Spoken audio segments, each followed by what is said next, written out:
तो दोस्तों आज हम फिर से एक और गीता का गद्यांश पढ़ेंगे। तो चलो शुरू करते हैं। जीवन एक युद्ध भूमि है, कभी शांत कभी अशांत, कभी सरल तो कभी चुनौतियों से भरी।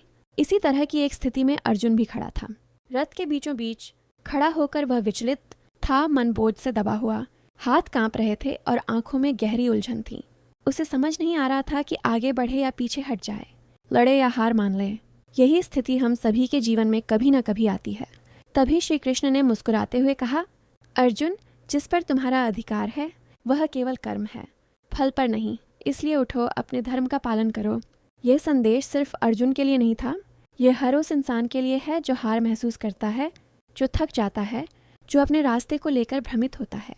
कृष्ण कहते हैं, जो हुआ वह अच्छा हुआ, जो हो रहा है वह भी अच्छा हो रहा है, और जो होगा वह भी अच्छा ही होगा। इन 3 पंक्तियों में पूरा जीवन का सत्य छिपा है।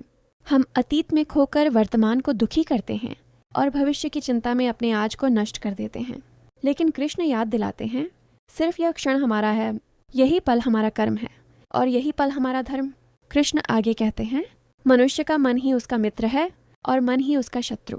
जब मन नियंत्रित होता है तो छोटी छोटी जीत भी पर्व बन जाती है, लेकिन जब मन ही बिखर जाए तो बड़ी से बड़ी जीत भी अर्थहीन लगती है।